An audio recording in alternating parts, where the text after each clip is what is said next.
पांच बहन चीखती चिल्लाती नजर आती थी कि अगर मेरा भाई को न्याय नहीं मिला तो हम लोग अपनी जान दे देंगे, उसका जिम्मेवार शासन प्रशासन और राजस्व विभाग होगा। फिर भी अभी तक जूं तक नहीं रहना न्याय नहीं मिला और लालता जा करके हाईकोर्ट से स्टे भी ले लेता है कि हमारा घर ना गिरे। और वहीं पर उसके नमस्कार दोस्तों, आइए एक बार फिर जिक्र कर लेते हैं जनपद जौनपुर अनुराग लालता केस को लेकर के। जिस प्रकार से लालता अनुराग केस में गरमाया हुआ था मामला, और जो है कि 16-17 महीने हो गया और अभी तक अनुराग के माता पिता को न्याय नहीं मिला और लालता जा करके हाईकोर्ट से स्टे भी ले लेता है कि हमारा घर ना गिरे। और वहीं पर उसके पहले अनुराग के पिता के ऊपर पहाड़ टूट जाता है। टोटल 9 लोगों के खिलाफ एफआईआर दर्ज हो जाता है कि लालता का एक भाई है राजेश यादव, वह जो है कि सफाई कर्मी है और जो है कि आरोप लगा दिया कि मेरे घर में 20 लाख रुपए का गहना, गेहूं चावल और गाटर पटिया उठा ले गया, 5 लाख रुपए नगद, यानी टोटल 25 लाख रुपए। उसमें प्रधान वीरेंद्र भी फंस गए और जो है कि अनुराग के पिता अब 2-4 दिन के लिए जेल जाएंगे। और जो है कि वहीं पर 5 बहनों का इकलौता भाई अनुराग यादव आज ताइक्वांडो खिलाड़ी इस दुनिया में नहीं, फिर भी वहीं पर 5 बहन चीखती चिल्लाती नजर आती थी कि अगर मेरा भाई को न्याय नहीं मिला तो हम लोग अपनी जान दे देंगे, उसका जिम्मेवार शासन प्रशासन और राजस्व विभाग होगा। फिर भी अभी तक जूं तक नहीं रहना रहेगा किसी अधिकारी को।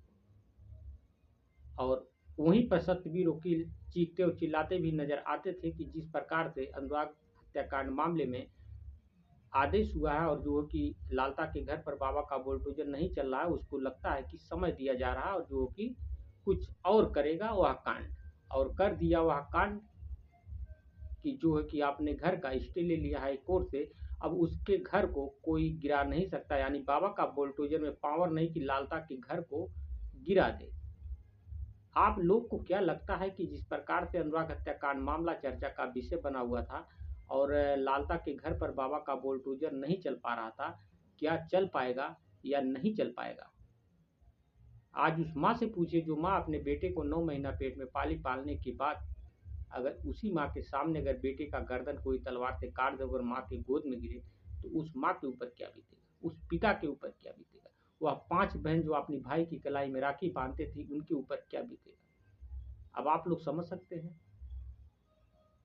वहीं पर सुप्रीम कोर्ट की गाइडलाइन है कि अगर सरकारी जमीन पर कोई कब्जा किया तो उसको खाली करवाया जाए। वहीं पर जनपद जौनपुर में लगातार बाबा का बुलडोजर चलता रहता था, मगर अभी तक अनुराग लालता केस में लालता के घर पर बाबा का बुलडोजर नहीं चला और लालता ने अपने घर का स्टे भी ले लिया। अब आप लोग समझ सकते हैं, क्या यह अधिकारियों की लापरवाही है या सरकार की लापरवाही है? क्या लोग तो अब यह भी कहना चालू कर दिए कि जिस प्रकार से देवरिया हत्याकांड मामला हुआ था उस प्रकार से अगर अनुराग के परिवार पैसे वाले होते तो और अब तक कुछ हो गया होता। जिस प्रकार से अनुराग के पिता के ऊपर चोरी का आरोप लगा उस प्रकार से अनुराग के पिता कहते हैं कि मुझे सुरक्षा मिली है, मैंने लालता के घर पर चोरी करने कब गया, और 24 घंटा अनुराग के परिवार को सुरक्षा मिली, अनुराग के पिता के साथ सुरक्षा चलती।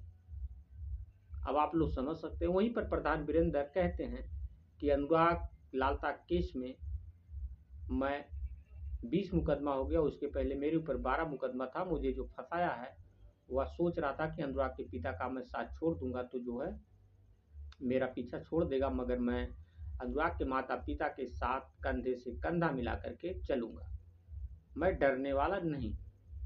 अब आप लोग समझ सकते हैं कि जिस प्रकार से अनुराग हत्याकांड मामला इतना चर्चा का विषय बना हुआ था उस प्रकार से मामले को दबाया गया। वहीं पर लोगों का कहना और जो कि समय दिया गया और जो कि लालता जा करके अपना हाई कोर्ट से स्टे भी ले लिया। अब कैसे चलेगा?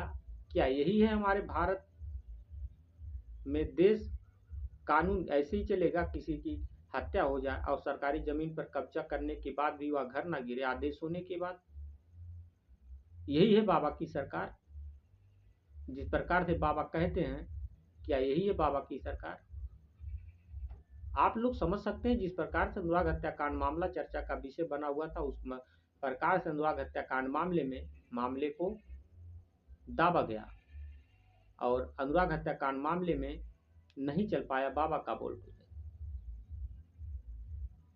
और लालता इलाहाबाद से स्टे भी ले ली। आज उस माँ से पूछिए, उस बहन से पूछिए, उस पिता से पूछिए कि क्या बीतता होगा माता पिता के ऊपर। अब आप लोग समझ सकते हैं, आप लोग समझ कर आप लोग एक बार कमेंट करना, मैं कमेंट का इंतजार करता रहूंगा। और आप लोग स्वस्थ रहना, मस्त रहना। वीडियो देखने के लिए बहुत बहुत धन्यवाद।